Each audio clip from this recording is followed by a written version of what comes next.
Well, some New York State lawmakers have introduced legislation to prohibit smoking and consumption of marijuana in public spaces.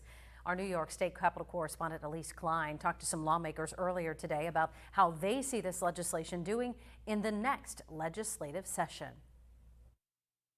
In 2021, recreational marijuana use became legal in New York State. Today, some New York State lawmakers want to pass legislation restricting public use.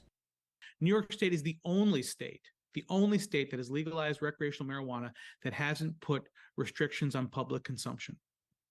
The legislation would establish a $125 fine for violation. Senator Borrello feels public consumption of marijuana through non-smoking measures is concerning.